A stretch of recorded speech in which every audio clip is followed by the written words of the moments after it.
So then I became a freelance musician, but still worked for VeggieTales. But then allowed me to start picking up some other jobs, writing music for some other series. There's CBN has a series called Superbook that I've written 5 seasons for, 50 something, 60 something episodes.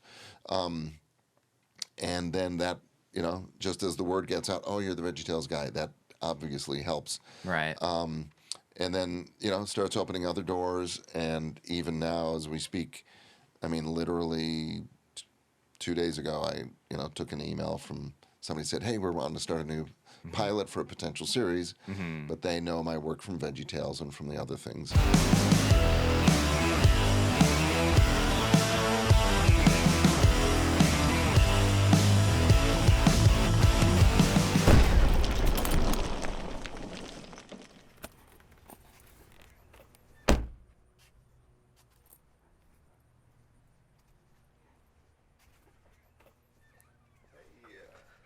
Hello, hello. Made it.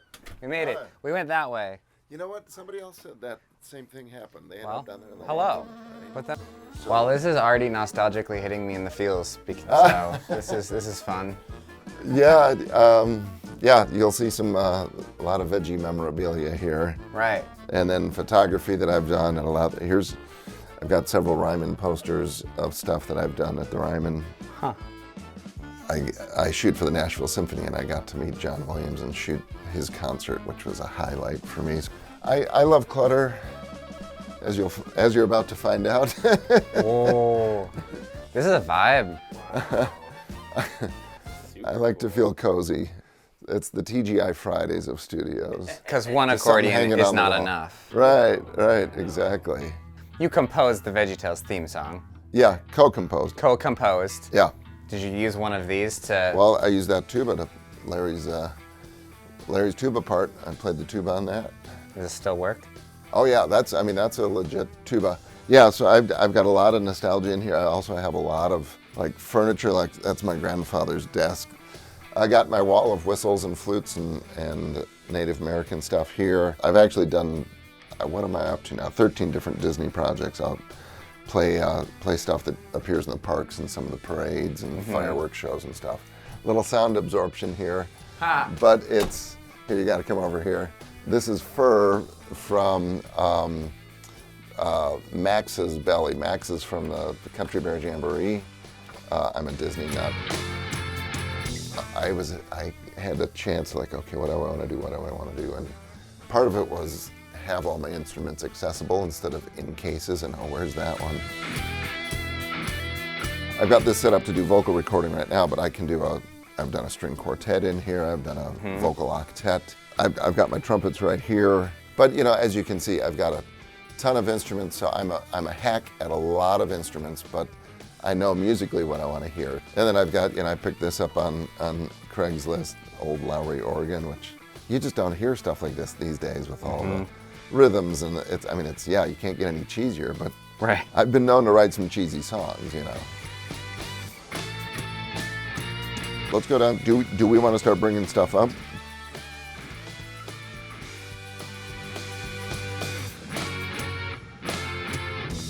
I'm thinking there's great, and then I'll probably just sit here. Ben can shoot this way. Well, thank you for letting me into your studio. Yes. It's beautiful. Thank you. Yeah. So, as we joked about, you are the VeggieTales guy to me, but you are a lot more things. What are some of the hats that you have worn and are currently wearing? Yeah, well, probably my claim to fame would be, I was the director of music for VeggieTales for 25 years, and which actually we were just working on projects 3 months ago, so there's still things going on. So it's coming up on 30 years now. But in the last dozen years, I've been very busy in the Nashville scene with production and sequencing and writing and performing all sorts of music for video series, numerous different video series. I help out people in song production, performance on that sort of stuff. And then I also do photography on the side, so I photograph a lot. So you wear a lot of different hats. I do, yes. Sometimes you have to do that as a freelancer. Yeah. Oh, 100%. Do you enjoy that? Yeah, I do. It's funny. My wife and I were just talking about this the other day. Um, there's an excitement about. I mean, we were talking about this before. Just 2 days ago, I got Mhm. a call about a potential new pilot that I'm working on and the potential of the second season of a show that I've been working on. And so Mhm. those sorts of things happen Mhm. literally. Oh, I got an email. Oh, I've got work. And Right. so there's an excitement about that, about, okay, doing the next thing. And Mhm. but then, as I was sharing with you yesterday, I just had a photography job yesterday, and I don't know if that's going to be something ongoing or not. And it's Mhm. like I'm waiting to get that email, like, yeah, it looked good, or we're still looking for some different people. So Mhm. you have to be able to, I think, live with that potential of rejection, and Mhm. it maybe not as brutal as rejection, but always, I'm always working with directors and producers, so I'm always having to take direction and fix things and tweak things. It's not just my creation and I can do whatever I want to with it. So Yeah. I'm always having to answer to other people. Yeah. Yeah, that's definitely the freelance struggle. It's funny because I mean, running the studio, it's technically not a freelance thing, but right now since it's still so early, it feels a lot like a freelance role, right? Like a phone call if someone's looking for a job. Okay, this is great. This is going to keep things going. Exactly. And it's exciting and terrifying at the same time. Yeah. And Um, so there's part of me that definitely thrives on that. And then there's part of me that starts wondering, okay, how many more years can I don't know, 10 years, 15 years from retirement. Like, okay, can I maintain this? Even if jobs did continue to come in, yeah. can I maintain that sort of, okay, I've got a deadline. I've got 3 deadlines this week. And then a month from now, I've got nothing. Hmm. Okay. So Right. it's that familiar adage about musicians. You complain when you don't have work, and then you complain when you have work. You know, Yeah. it's like, okay, could I just, because in my past life, both at Big Idea and before that, for a time I was salaried full time with a company, Hmm. and there were some real nice merits to that. I never intended to be a freelance Hmm. anything because Yeah. I just thought that was too risky. Hmm. But then coming off of VeggieTales and then going back into VeggieTales freelance as opposed to full time, Hmm. it's treated me well the last, I don't know how, I've even lost track if it's been the last dozen years. Hmm. So, and I really can't complain because there's guys like Blair Masters that I know you just interviewed, Hmm. good friend of mine who, he doesn't know, he might get a session for tomorrow, Yeah. and he doesn't know what next week looks like sometimes. Now, granted, he is the keyboardist for Garth Brooks, so that helps. Right. But, there's a lot of guys in town that they don't know what they're doing next week. And if Hmm. they get a job on a session, it might be one session for 3 hours one day. Hmm. The thing I get excited about is when I get okay, here's a series and there's going to be 12 episodes. Right. So that's, I'll be working on that for this next year. Now Hmm. that's not full time this next year, but it's Right. okay. There's Consistent. one chunk. Hmm. Now let's try to fill in the next space with something else. Hmm. Yeah. And then photography that picks up and yeah, that's more one-offs. So I've got this project this weekend or this day, and those are just nice little pick-me-ups Hmm. that are a different. It's a good balance in my brain compared to what I need to do musically. It's almost well, in a nutshell, I'm working on a musical project, and it might take me days or weeks to finish that project because of all the layers and all Yep. the back and forth. Whereas Hmm. photography, I did a job last night. It's like, okay, 3 hours later, I know if I successfully finished the job or not. I can look at the Right. pictures. The client can look at the pictures, and I can see what I did right and what I need to fix next time. Hmm. And it's immediate feedback. Yep. So it's a nice balance to layering all these things to get a musical feedback. Yeah, yeah, yeah, yeah. So I have a bunch of questions I want to Okay. ask you, but first I want to thank you for everything you did to help this happen. Because I mean, if it wasn't for you and the contributions you made, I don't think season two would. It definitely wouldn't look like it looks right now. Oh, cool. Um, So this is season 2? so this is I'm season part of two. season 2? You are part of this whole trip is season two. Wow. Yeah, yeah. So a little background into how this all happened. I we met yesterday, right? Yeah, literally for the Literally first time yesterday. And it was in beautiful person. in person. Yeah. So, but maybe I don't know, years ago, probably.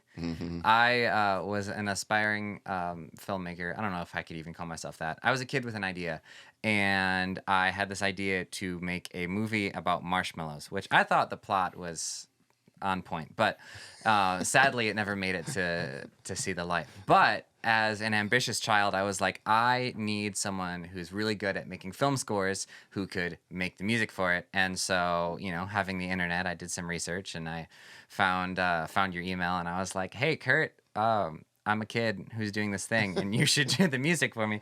And he was actually quite a gentleman about it, because he responded with a whole paragraph of I can't do it, but these are some things practically that you should try, which, for what it's worth, was really inspiring as a kid. So thank you. All that to say, for years it was a fun story of what if, and then we started for the record. I don't know, a couple months ago, Ben had the idea. He's like, why don't you just reply to that email? And just why not, right? And so I was like, okay. So I did that, and I was like, hey, man, this is what I'm up to now. If you're ever in the area, I'd love to get you on the show. And then you responded a half hour later or something, and one thing Apparently I wasn't that busy that week. Right. And one thing led to another, and instead of you coming to me, I was like, what if we came to you? And he also scheduled most of the people that we're interviewing on this season. So hopefully you've met some of the nicer people I know. Yeah. No, it was fun because you can tell, because it's not like I get bombarded daily, but I get inquiries and, hey, blah blah blah, I have a question. I want to be what you are doing and whatever. And there's some personalities that you can see. Oh, okay, this person is really driven, and they're really going after it, as opposed to just, because you get a lot of people in colleges saying, yeah, I want to do what John Williams does. I want to be a film composer. I'm like, get in line, because there's a whole lot more people that want to do that can do it. Right. But if you've got one of the things I tell a lot of people is, you got to wear a lot of different hats. You got to be willing to do a lot of different things. I mean, I've been in this industry for 30 years, and that's exactly what I'm doing. I'm, musician, composer, producer, photographer. Yeah. I'm always looking for the next angle and something new to do. And I heard that in you, just, okay, opening this music studio and then incorporating a coffee shop. And it was fun just to kind of bounce some ideas back and forth. So I'm like, okay, this guy's, legit in that sense of, okay, you're serious about moving forward with this. Yeah. And I'm like, okay, that counts as much in this industry as, raw talent and some of these other things. Yeah. Well, thank you. Did you ever see, I don't suppose you ever saw any elements of the Marshmallow Movie I was working on? No, I rejected you 8 years ago, remember? You did. Nicely, though. I did it nicely. He was super nice about it. Just the nicest. But it was still a rejection letter. I did. Right, No, was. I did Still a not- rejection. I did not see that. I dug up a trailer I made. Okay. You want to see it? So you're going to get a live reaction. 100%. These are one of these reaction videos. No, it is now. It is now. Hold on. All right. All right. Ready? And then you'll be playing this live on the Oh, probably. video, right? Yeah.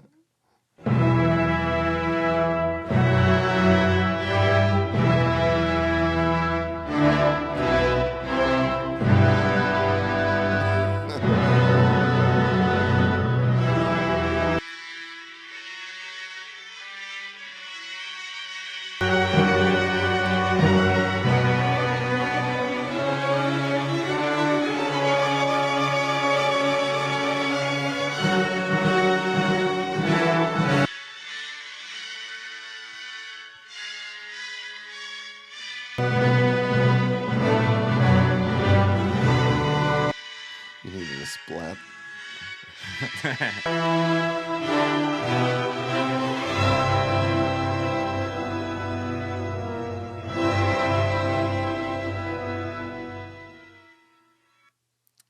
So what do you Well, think? 2 comments. So Yeah. when he puts the marshmallow between the crackers, he needs to push it together so the guts come out of the marshmallow, and then you hear a little scream or something. I mean, you need a little more intensity in there. Yeah. And then the music, whoever wrote the music did a great job, much better than I would have. Well, I honestly don't know who did it at this point. I don't remember. But Is that a drop the needle? Just some. I honestly don't remember. I have no idea. But I didn't make it. But yes, I just felt it was worth showing you.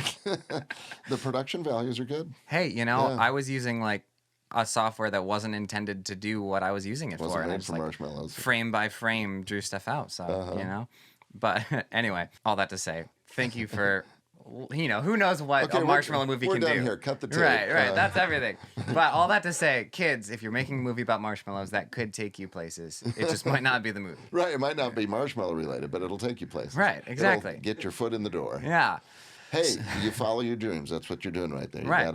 I got an idea. I gotta Yeah. go with it. And Yeah, this is like foundational, you know? yeah. Yeah.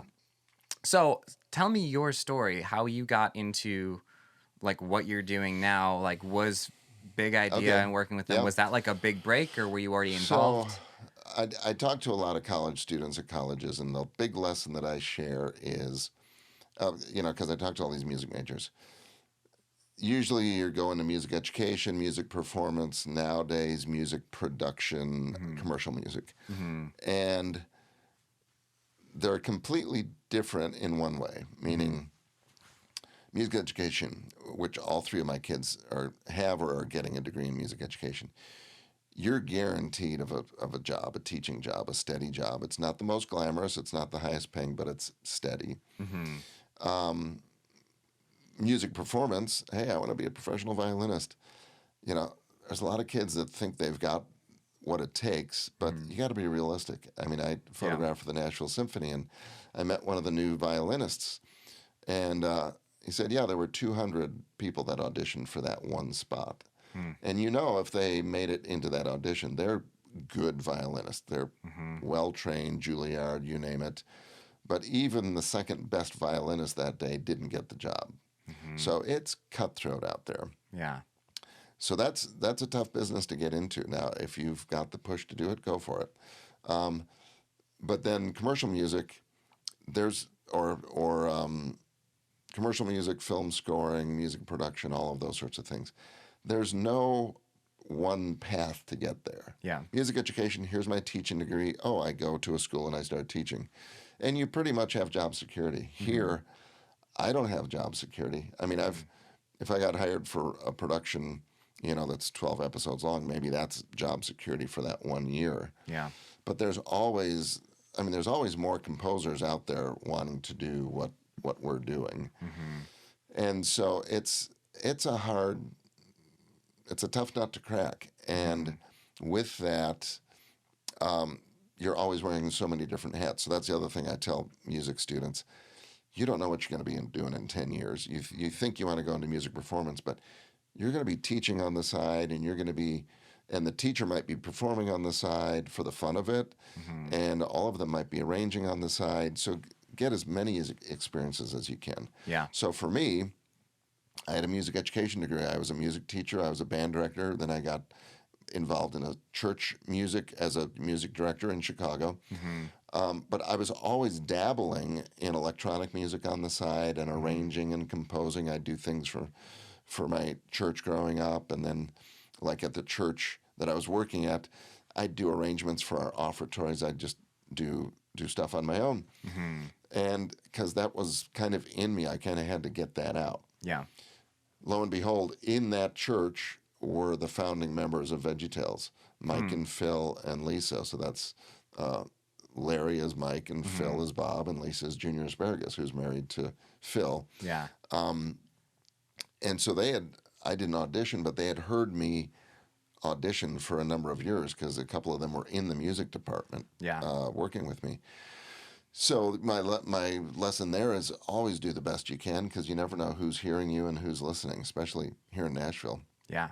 So they said, hey, we've got this idea for this, wacky animated vegetables telling Bible stories. I'm like, yeah, right, that'll go over well. They don't have any clothes, no, limbs, no, it's just a bizarre idea. Right. But Phil especially really sold me. I mean, he felt strongly about this. And I felt strongly about it because I could tell, okay, this is going to be a good product. So I jumped on board because, hey, it's an opportunity to do more of this arranging and sequencing and that sort of stuff. So that's how it started, because they didn't have the budget to come down to Nashville and get a real person to do it, and because I had never scored a film before and done that sort of stuff. But I had a lot of experience in songwriting and arranging and sequencing and directing people and working with people. So Yeah. that's where wearing all the different hats really helped out. Mm-hmm. So, that was 93, so we're coming up on 30 years ago. And so I started with them from before show one because I, recorded the tuba for the VeggieTales theme song, and I recorded that first polka. They said, okay, with this theme song, and we want it to be a polka. I'm like, perfect. I directed a German band in high school. My name's Heinecke. This is right up my alley. So that... Which is funny because I've never directly thought about the VeggieTales theme song being a polka until this moment, but I'm like, I mean, that's 100% what it is. Exactly. That's beautiful. Polka / a little bit of Dixieland. But yeah, they basically said, no, we want it to be just a goofy polka. Boom, chuck, boom, chuck, boom, chuck. So, like, oh, I can do that. So that started that journey. I was still working at the church. But, it obviously, I mean, ironically, for the first couple of years, people don't realize this, but it did not take off for a while. Mm-hmm. And then it started exploding. And so then it wasn't until then that there was some security that I went full time with that as director of music. Yeah. And yeah, that lasted for, I've lost track, let's say 15 years full time. Mm-hmm. And then they had some downsizing, so they shifted some of us creatives to freelance. Mm-hmm. So then I became a freelance musician, but still worked for VeggieTales. But then that allowed me to start picking up some other jobs, writing music for some other series. CBN has a series called Superbook that I've written 5 seasons for, 50-something, 60-something episodes. And then that, just as the word gets out, oh, you're the VeggieTales guy, that obviously helps. Right. And then, starts opening other doors. And even now, as we speak, I mean, literally 2 days ago, I, took an email from somebody said, hey, we're wanting to start a new pilot for a potential series, but they know my work from VeggieTales and from the other things. Is most of your work in scoring traditionally like different children's series and stuff and like that vein as VeggieTales, or? Yeah, I don't want to pigeonhole myself, but, Sure. the industry tends to do that. Right. And I don't mind that if it's work. You Yeah. know, so obviously in fact, there's a series coming out this next year called Wing Feather Saga, Okay. Andrew Peterson's series. And we already did a short film for that to raise funds and promote it. And when the producer who I'd worked with for a long time, Chris Wall, now Andrew Peterson knows me because we've worked together. I've performed on some of his live shows, did Irish Whistles. Yeah. But when Chris Wall said, hey, what if we use Kurt to do the score? And he's like, wait, isn't he the VeggieTales guy that plays like tuba and accordion? And Wing Feather Saga is more Tolkien, C.S. Lewis, Yeah. big dramatic fantasy stories. And Chris like, he can do that stuff too. Because he had heard my development. When you listen to something like Larry Boy or some of the later VeggieTales where, Right. boy, there's some legit score in there. Yeah, because you're not just like producing the songs that people sing to, Right. although you're doing that too, right? Right, Like, yeah. like you were doing silly songs with Larry, and you're doing like the actual like Larry Boy scoring. Exactly. Well, and as the series progressed, there was more and more score underneath the show. It's funny, the very first episode, which you look back and there's a real charm to it, but it's also very rudimentary compared to what we know now. Yeah. There was virtually no score. There was a tiny bit of score, and I was doing that on a keyboard and a stopwatch. You Yeah. know? And so that we really didn't explore scoring at all. It wasn't until, I'd say, Madame Blueberry, which I think was show 6, where That was pretty score heavy, I feel like. yeah, that really, it's like we came into our own element there, and Mike Naraki was directed that one for the first time, and so we were kind of finding this balance of what that looked like. And yeah, for the first time, I think, oh, that was actually a semi-successful score that carried this story along. And so yeah, just word gets out, and oh, I've done children's stuff that's on video, so therefore in fact, Superbook, that was my first big job after VeggieTales, and their first concern was, we haven't heard you do big expansive things, big orchestral score, dramatic score. Yeah. And so that was fun to be able to be more dramatic and bigger, heavier, emotional things. Yep. Whereas VeggieTales is much lighter. So now it's fun because sometimes I forget I'm doing these dramatic scores and I really get enjoyment out of that. And then but I'm also the silly song guy that, does the VeggieTales songs. Yeah. So yeah, I wear both those hats. it tends to be in the world of children's entertainment. You know, I'm starting to do. I've done some little bit of movie work. I've done some documentary work. I've done, you know, side story. Living here in Nashville, you just never know who you're going to bump into. One of the guys that goes to church with me is a key writer at Disney for a lot of their parks and parades and fireworks shows. And Okay. he heard me play an Irish whistle in church one day, and he's like, "I need some Irish whistle because my samples just aren't cutting it." So hey, would you play on this one little project? And it was, I do a lot of ba ba da ba ba ba da ba ba ya ba ba da ba ba ba da ba bum. Yeah. You know, that line I've done for like 5 different parades. And Tinkerbell, ba ba da ba da dum. Oh yeah. That's a little whistle thing that ends up in a couple parades. But then we've done some, you know, there's a float where I did the Princess and the Frog. It's a Dixieland float in Disneyland, and it's a Dixieland band. So I played trumpet, trombone, and clarinet on a wind controller that looks like this, but it was clarinet samples. So it's like, okay, I did all of those for that one, and then do a lot of different Irish whistles and Native American flutes and ethnic flutes and anything like that. So so I've done like 13 projects for that, which has been a ton of fun. I mean, it sounds I say projects, but it's one of the projects might be like 8 measures of a whistle part. It's not like these expansive things, but it's a ton of fun. Yeah, it's truly eclectic. Yeah, Like all of the different spaces. But I think you seem like the kind of person that enjoys that. Yes, and yes, I do. I enjoy that challenge because a lot of what we as musicians do, because I grew up as a trumpet player, and my kids have all grown up as musicians, and I've kind of helped guide them through their journeys. Yeah. I always say it's more important to be a good musician than a good trumpet player or a good flautist or French horn player, whatever that is, because as a musician, you need to hear, okay, how does this line flow? Yep. Where's the crescendo? Where's the emotion? Where's the breath? Because you can translate that to any of your instruments as long as you know the musicality of it. Yeah. If I just know the technicalities of the musical instrument, but I'm not bringing any emotion and musicianship to it, then I'm not moving anybody. Right. So if I know the musicianship first, then I can apply that to any of my instruments. And the beauty in today's world with home studios is, you know, I play a bunch of different instruments, and I don't play many of them real well.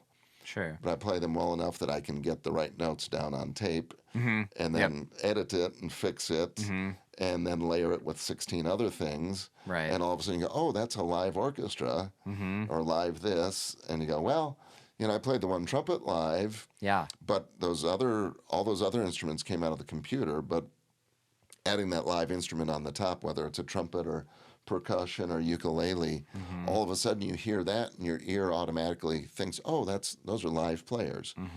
And so that's part of my goal here. Yeah. And that's the challenge, especially in scoring. It's like, okay, they hired me to create this John Williams, Hans Zimmer score, but it's just me. Yeah. Well, there's huge sample libraries these days that, you know, really help you get in that direction. But again, you have to know how to make them musical and make that line musical. And here's a violin line, but now let me add a live Irish whistle over the top of it, and all of a sudden it's breathing together, and you get in a way that these they layers. In a way that they like move together, not like they're just at war with each other.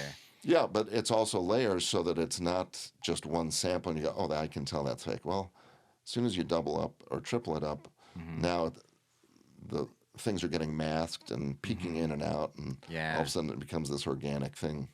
There's movement. So you said you played trumpet as a kid. So at what point I don't know if maybe it was going to college or maybe it was before that, like what was the deciding factor in your mind of like, I want to go this direction with my life, with music? And at the time, was it film scoring? I grew up listening, junior high, 6th grade, 7th grade. That's when Star Wars came out. And I was listening to that soundtrack over and over on an 8-track tape. Okay. On an 8-track, I knew to jump from the theme, the opening theme, to the Cantina Band, to the closing big theme. And on an 8-track, you could kind of jump between these different tracks. Yeah. And I'd listen to that over and over, just kind of ingesting it. But I never, for the life of me, thought, oh, I want to be a film composer. Because you just don't do that. I mean, you just don't go to college for that. And Yeah. so I went the practical route. I said, you know what? My family is all music educators. I know that I can teach. I can be a music educator. And so, yeah, I became a music teacher in the Bahamas. Stayed Wow. for 6 months. They wanted me to stay. I was like, you know what? I've got a job opportunity in Chicago. Became a band director. Did that for 2 years.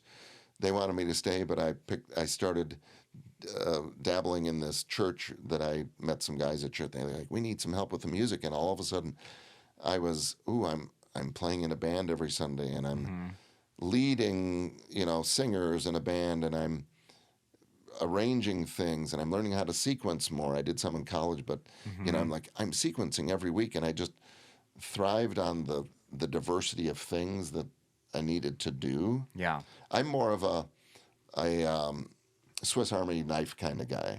Okay, you got this, knife for cooking, and you got these really heavy-duty nice knives. But I've got this Swiss Army knife that can do 16 different things. It does them all not the best, Right. but it can get it done. And that's me. It's Okay. like, because some people say, oh, because my one's a violinist and one's a violist, and oh, you need to really just focus on that so you can get in an orchestra. I'm like, no, try.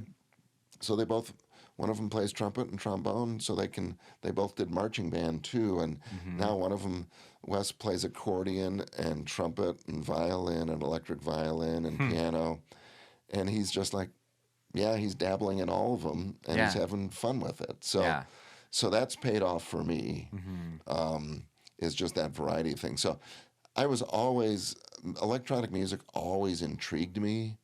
So starting as early as high school, I was playing around with, I would borrow, friends had these monophonic synthesizers, and I borrowed a 4-track tape recorder from another friend, and I started doing these switched on Bach.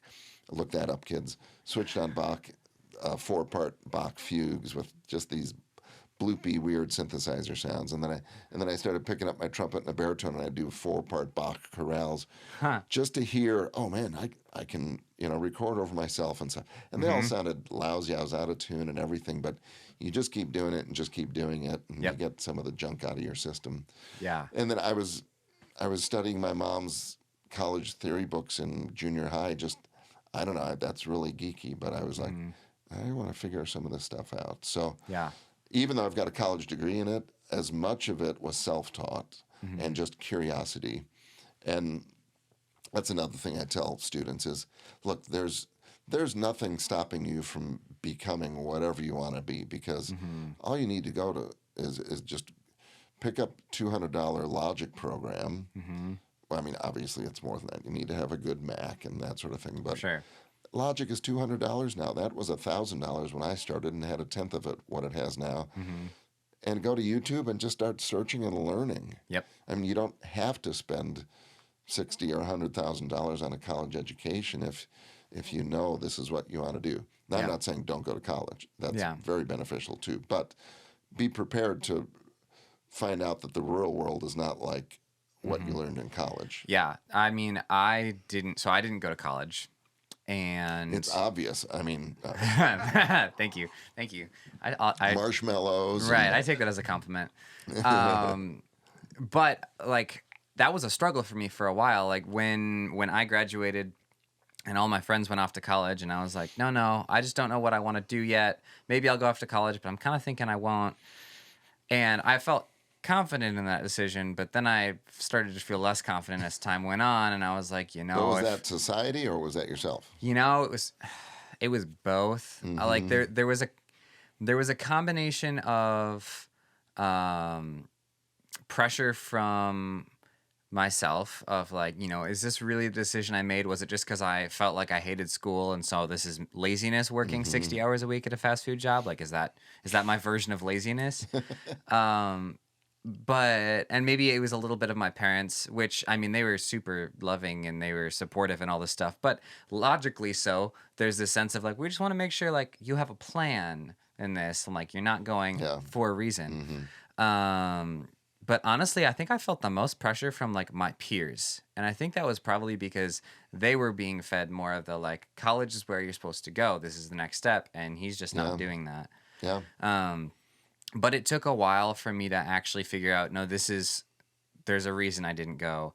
And as I got involved with a different church than the one I grew up with that had more production things going on and more people involved in music professionally, and I started talking with them, getting around different people, and they're like, no, you don't need, like if you're driven, you don't need college for this. You just need to jump in, dive in, learn things. And I started feeling like, okay, I'm more of a hands-on person, jump in the water and learn how to swim kind of thing. Yeah. And I felt like that was really great for me, not necessarily for everyone, but it was a struggle for a while of like, is this actually the right call? No, that's interesting, and I'll affirm that because I think driven is the big part of it.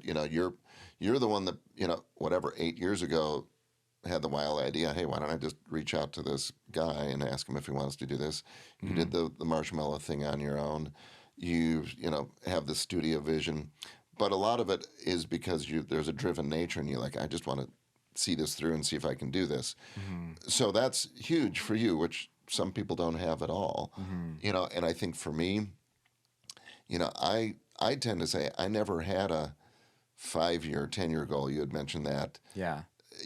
I never aspired to write music for talking vegetables. That just wasn't an option. Yeah. But everything that I was doing, put it this way, instead of saying, oh, I have this dream, I want to reach that, it's like, let's be more practical. What is it that you're always doing in your spare time that you love to do, that you dabble in? When I look back and go, oh, okay, so in high school and college, even though I was getting the music education degree, Yeah.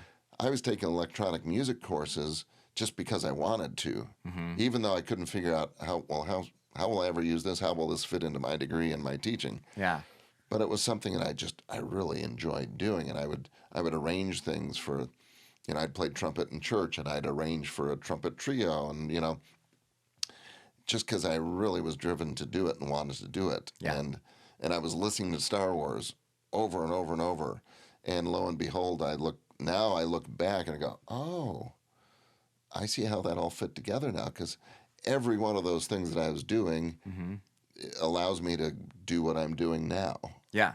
And so if I had just said or followed hey, you need to just do this because that's the path you're going, then I wouldn't have had this rich tapestry to work with. Yeah. There's two schools of thought, right? There's choose the one thing, make that your whole vision, and run after that with all you have, and see if you can become one of the best people around, the best people in the world even, that can do that thing. Or you can say, okay, let me survey the landscape. What are the things that I'm passionate about / intrigued by? Yeah. And dabble enough to become dangerous in a bunch of different categories. Yeah, that's a good way to look at it. I think, and for people to say, oh, I want to be a film composer. Great. But how good are you at logic? How good are you at finale? How good are you at orchestrating? How good are you at arranging? Because, the Hans Zimmers of the world have 30 or 60 people working underneath them that help. He starts an idea, but this person finishes it. Or John Williams has an orchestrator. Yeah. And then he has somebody that preps all the music for the orchestra. I've got friends that's their job. They know finale like the back of their hand. Yeah. And they are prepping music for, now they're prepping music for world-class sessions for gaming systems and for movies, and it's all happening here because they have a skill. They're not just, oh, I want to be a composer. It's like, no, but do you have the skill to write a part so that a violinist can read it with all the correct bowings and all the definitions and all of that? So there's a skill. So there's the dream side of it and there's the skill side of it. Yeah. So you've got this dream, but the skill is, do you know logic? Do you know finale? Do you know your sound systems? Yeah. As a photographer, I see it all the time. There's I love taking pictures and click, and oh, that's so pretty, and I like how the light looks, but like, how do you compose your but shot? I have no idea why that looks that way. It's like, well, do you understand the f-stop and the shutter speed and the ISO and the color balance so that you can get that shot? And so I think there's always two sides to that. And so you're saying, oh, I want to do this. Well, yeah, That's great. Now what? yeah, here's the tools that you need to do that. Go learn those tools, because now you're useful to somebody. You know, I don't necessarily need another composer sitting right next to me, but I might need a guitarist to play the guitar part that I can't play, and a drummer, Yeah. and maybe that finale guy if I record with an orchestra, and an audio guy, an engineer to mix the stuff. So there's these other elements to the team that might not be the most glamorous, glorious top bill, Right. but that's how the job gets done. And more than likely, nobody's going to come out of college becoming a composer, Yeah. because there's enough people in the world, like I don't want to say like myself, because that sounds like, hey, I'm a composer. You are a composer. But you know, I gave this illustration. So I know a good friend of mine who's, if not the top trumpet player, one of the. I mean, no, I should say there's other top trumpet players in the symphony too, but he subs for the symphony. But he's a world-class trumpet player, Yeah. and he can, you know, let's say he does 2 sessions a day for 2 different projects. Okay, so so that's 10 projects a week. That's 500 projects a year. How many projects are coming out of Nashville that require trumpet playing on them? I mean, if he's got the first 500, that takes up quite a bit of that need. Right. So if you're going, oh, I want to be a professional trumpet player, well, there's the symphony and there's the session playing, but you got to be the best of the best of the best to do that. Right. Now you can do some other. I mean, I play in a German band. I wear lederhosen, you know, like once a week here in October. That's amazing. You know, but it's a little outlet, because I play tuba and I play trumpet, and you know, Yeah. and I pick up $150. Well, that's not gonna make a living, Right. but it's sure fun to do, and it's a fun musical outlet, and I hang out with my friends, and maybe there's a connection. Just when I was playing sorry, I keep bumping this mic. Oh, you're totally Just fine. like when I was playing Irish Whistle in church, Yeah. a guy from Disney hears me, and I've 13 Disney projects later. I'm like, well, that was cool. Yeah. Maybe somebody hears me at, you know, playing in the German band and goes, yeah, that's fun. I love that sound. Let's hire him. Right. So I could go on and on. So so all of that to say, you know, you want to be the trumpet player. Well, there's one guy that's covering the first 500 jobs for that. Yeah. What are the other things that you can do that support that? You know, yeah. And so in today's world, where I'm circling back around from 10 minutes before when you mentioned something, I think today more than ever, Yeah. you do have to wear multiple hats, because if you can be a sound engineer or a mixer, Yep. I can record my trumpet here in my own studio. So now I'm taking up 2 jobs, and you know, I can mix it, and then I can play some of these other parts, and that's what modern productions are expecting. Because hey, well, if he can do it, why can't you? I'm going to find the guy that can do all those things. Yeah. And then ultimately, yeah, they might have to pay less, because they don't have to pay a whole slew of musicians and engineers and recording artists. Yeah. But if I can learn to do multiple things, well, Makes it then more dangerous. I can be in the running for that position. Yeah. Yeah. Yeah. So probably one of the first most iconic silly songs was the Hairbrush Song. Tell me about your role in that song. Its creation and yeah, just tell me Cool. about that. I just want to talk about the Hairbrush Song for a little bit. Awesome. Well, yeah, that has been voted our #1 favorite silly song in several polls. Oh, I watched the Silly Song Countdown. I know. Yeah. So, quick backstory. So, you know, the first show, VeggieTales show ever, Phil had the idea for the Water Buffalo song. It was just a silly song that ran through. I said, oh, I got to write this down. And like, oh, that'll be a fun little intermission. So they recorded it. I had nothing to do with that one. Second episode, there was no silly song, because we had never set a precedent. He just thought, oh, we'll always have something in the middle. We did the Forgive-O-Matic, which was a little infomercial. Yeah. And it was a little stage thing, and you know. And he started getting letters like, "Where's the silly song?" And he was like, "Did I owe you a silly song? I didn't know that that was a thing." Yeah. Well, He started okay. getting letters. Is that what you said? Oh yeah, Like absolutely. people were People were like, coming. by Wait a minute, we episode love. two. Oh yeah, we love. Where's the silly song? It's like I only did it once, Yeah. and so we thought, okay, Well, well, I let's guess do it it was again. silly songs. Was it? I Maybe. think so. Yeah. I could be wrong. Maybe it Maybe. wasn't at that point. So then Mike had the idea of the hairbrush, though it started out, he was in the shower and reaching for his razor and couldn't find it. Oh, where's my razor? Where's my razor? Came into Phil's office. Oh, this would be a great idea for a silly song. Oh, where is my razor? Can't find my razor. Phil's like, for kids, I don't think so. Yeah. He's like, oh, how about hairbrush? Because the success of a silly song is that it's on two levels. You've got this childlike level that's just silly, but then Yeah. you've got this adult situation. In the case of whether it's a razor or a hairbrush, what if I don't need a razor? What if I don't have a lot of hair? Do you really need a hairbrush? Yeah. Right. Ah, the Right. angst of that. Yeah. So Mike came up with the whole. It's funny. I've got one of these days. I'm going to frame it. I've got the original lyrics that Mike handed me. I'm like, this is the hairbrush. Yeah. So he had written all the lyrics, the story, and he had that hook. Oh, where is my hairbrush? Oh, you know how Yeah. it goes.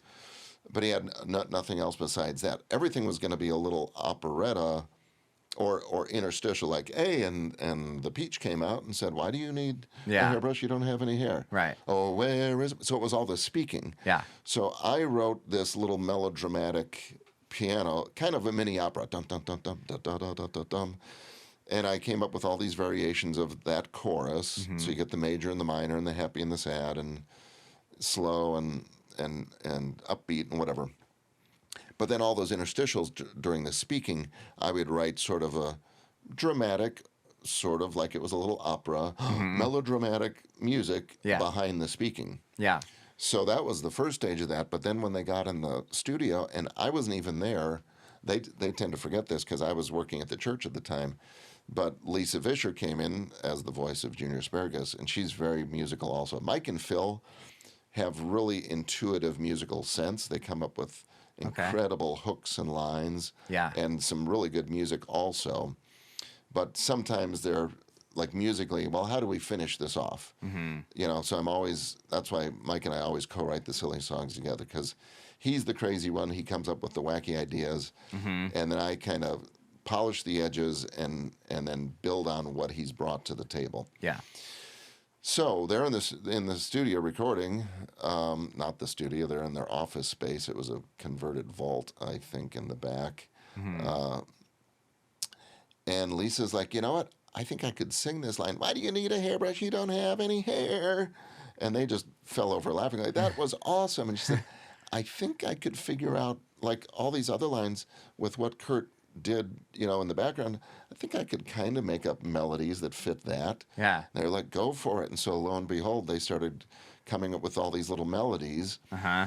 And this simple little song, it's just piano background, but that's the success of all of our best songs and silly songs, is these simple hook melodies that you just can't get out of your head. And that's what Mike gave us with, you know, da da da da da da, that song. So that's a typical example of a co-write where Mike came up with this crazy idea, and then I help him massage it into a full-blown song. Now, did you expect it to become as big as it Oh, was? no, What was never. the No. reception from it? It's just the next silly song. I mean, it was Yeah. just the second of two silly songs. Was it It's the not second? like- oh yeah. Yeah. Because that was the third episode, and we didn't do anything for the second episode. Yeah. So I think the reason it's so popular is maybe that's what put us on the map. People are like, oh my gosh, I've never heard anything this weird before coming out of a Christian video with vegetables. You got to Right. hear this. And I think it was probably that time that was the first thing that a lot of people heard that was associated with VeggieTales. Yeah. So therefore, there's an emotional connection to it. Oh, I remember when, and it brings back memories. And so it was certainly, you know, one of our least produced VeggieTales songs. Took the least amount of time to put together, start to finish. Yeah. As Silly Songs with Larry like progressed, Did it seem like, because as a child watching, it seemed like that was like the thing. I was like, all this stuff is great. What's the silly Oh, song? that's kind of fun. Did it seem like that was kind of the reception of like, and that kind of affected the planning of each episode? It was like, okay, well, what's the concept for the silly song going to be? Yes and no. There were sometimes we would try to tie in a silly song with the show. Other times it was just Mike. Hey, I'm kind of bubbling, over like, oh, I had this idea, developing it. And we've had a few silly songs that other people have directed or co-written, Okay. not Mike or not myself. Yeah. Actually, Andrew Peterson, who I mentioned with the Wing Feather Saga, he and Randall Goodgame wrote a couple silly songs for us later on. Mm-hmm. I think Pants was one of them. The monkey song was one of them. Oh, if it doesn't have a tail, it's not a monkey. Exactly. Yep. Mark Volcano did the hats, the dum da da da da da da dum dum da da da dum. So we Oh, Larry's High Silk Hat. High Silk Hat, That yeah, one. yeah. Yeah, which I didn't realize until like 2 years ago that the whole opera, like symphony intro was just ripped off of something else. Oh yeah, I mean that whole song is a classical tune. Yeah, the Funicula. I didn't realize that. Yep. See, we're bringing culture to you. Yeah, that was You what it was. uneducated, no college degree. We're bringing a little education. I to was you. literally driving down the highway and for some reason felt like it was going to be an interesting kind of dramatic to blast like opera kind of music. And so I just pulled something up on Spotify and I was like, the windows were down and I was like full volume. And then like that song hit and I was like, wait a second. They stole that from VeggieTales. They stole it from VeggieTales. We have something to tell you. Yeah. Interesting about that. Which one? I'm asking you. Was it the song? No, it wasn't Song of the Cebu. It was the. What was the Spanish one? That one of our earlier ones where, where Bob and Larry. I know what you're talking about. It was the dance. Dance of the Cucumber. The Dance of the Cucumber. Yeah.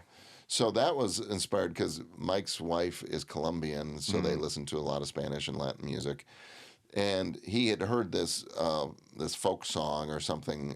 I don't know if it was in Colombia or Mexico. Yeah. And he's like, man, that is a really cool folk song. I really like that. And he played it for me, and it's actually what inspired that one, the Dance of the Cucumber.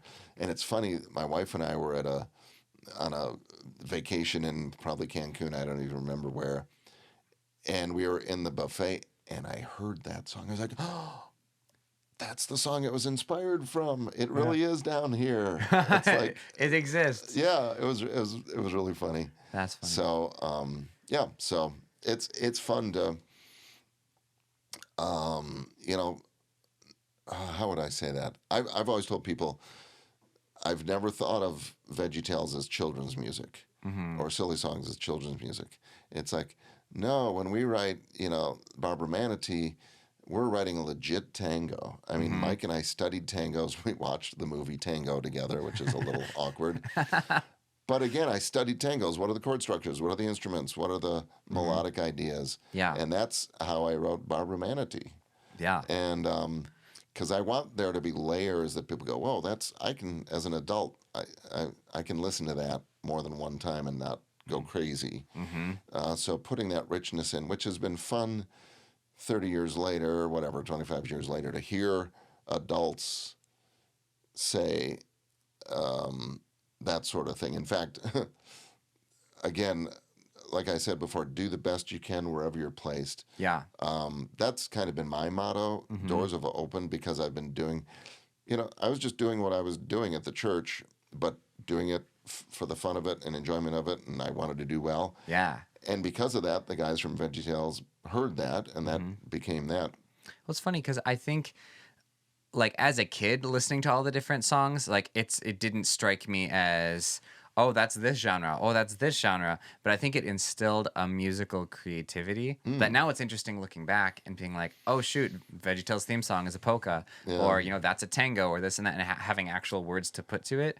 But I think it, at least for me, I think it widened the musical palette of what was in the world, How about Yodeling Veterinarian of the Alps? Oh, 100%. So that was one of my favorites because, again, Mike had this crazy idea. He said, okay, I want this polka version of the yodeling, but I want it to be introduced by this men's singing group, which was, I don't think it was the Chad Miller Trio. There was some vocal group from like the '60s that was like three guys, folk singers with a guitar, Yeah.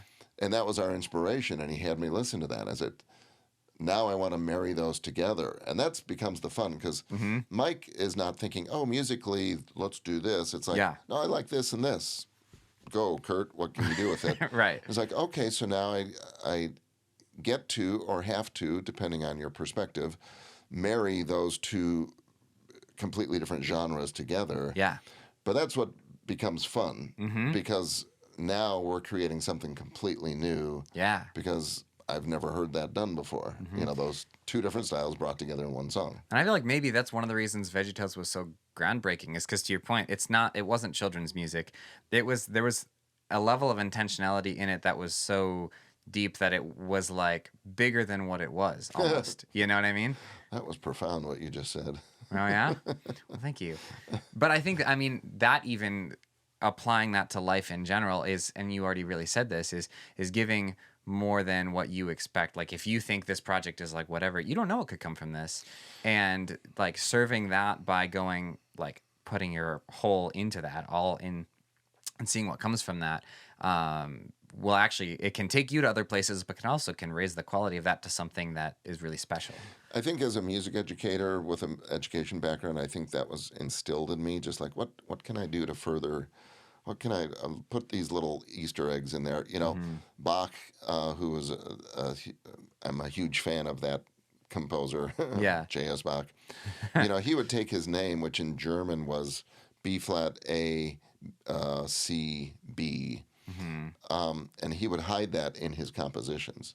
Huh.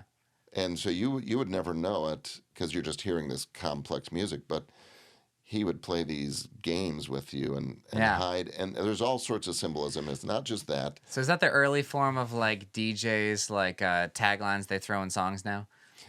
I guess that would be another way to look at it. That's yeah. beautiful. Contemporary version of that. So not that I aspired to do that, but, you know, like in our Christmas episodes, I would see how many like references to Christmas songs I could fit in underneath everything else going on. Yeah.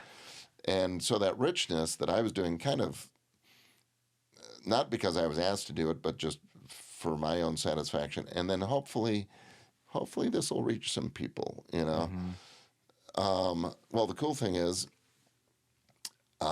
just in the last couple months, I'm working, got a totally new job opportunity where I'm working with a composer who writes music for high school band and orchestra, and I'm trying to stretch myself and do some writing for that field.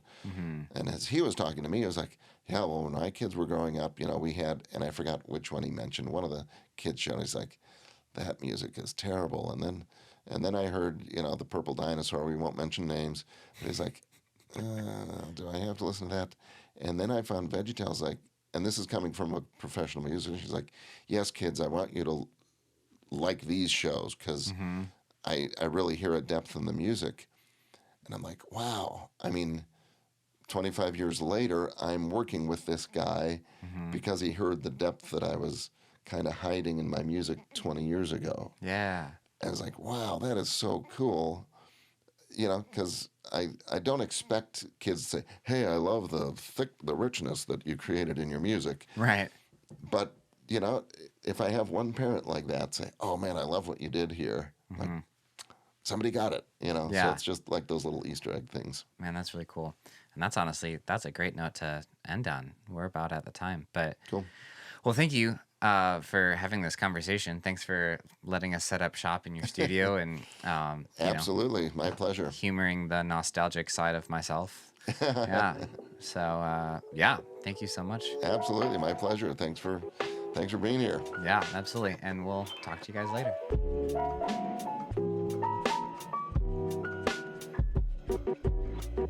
But at the same time, there's something that tells you some people are engaging with this music out there, and we need to be paying attention to that, even to the degree that you may not hear it, right? I don't know if I get it, but at this point, 300,000 TikTok followers are saying they get it.